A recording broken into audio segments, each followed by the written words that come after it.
self-awareness is a big part of self-care, knowing who you are and what works for you. And speaking of self-awareness, like being self-aware of like how often you are on your phone and looking at social media and scrolling, because what we consume impacts us. What we're looking at impacts us. I don't know about you, but I find myself when I'm scrolling, I fall into comparison. Oh my, I'm like, compare. I'm like, their life is better than mine. Oh, look what they have. Oh, I don't have that, blah, blah, blah.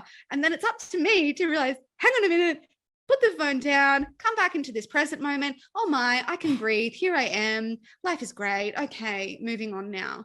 And maybe don't pick up my phone again for the next hour at least. It's impossible though. They just want me to pick it up all the time.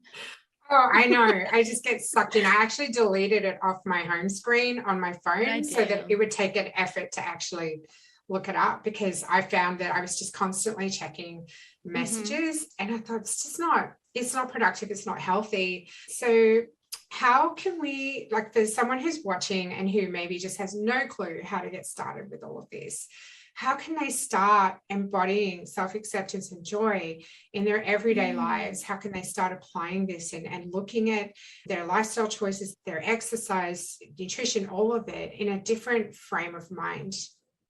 It really does come all down to self-awareness of how we're thinking about the things that we're doing.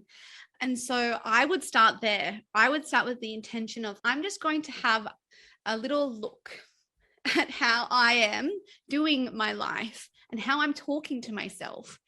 And when you decide that you're going to do that, you will notice your awareness kick in.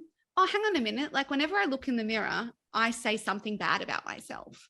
I wonder if I could change that. I wonder if there is a way to do that differently.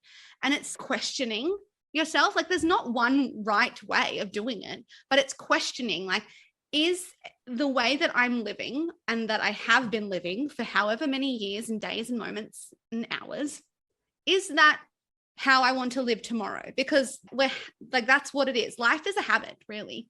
And we've got to break it. We've got to add something new, or we've got to question it. And through the questioning is where we can learn more about ourselves. And that's where we can decide, actually, I want to do something different. I don't want to keep doing that. And then the how is a bit tricky. There's not one right way, but the decision that you've decided, the moment that you've decided, I want to do things differently, that's the most powerful moment. And it might be that the next day you still fall back into the habit of looking at yourself in the mirror and pointing out, with a magnifying glass, all the bad things, all the things that you hate about yourself. But then you realize, hang on a minute, I don't want to do that.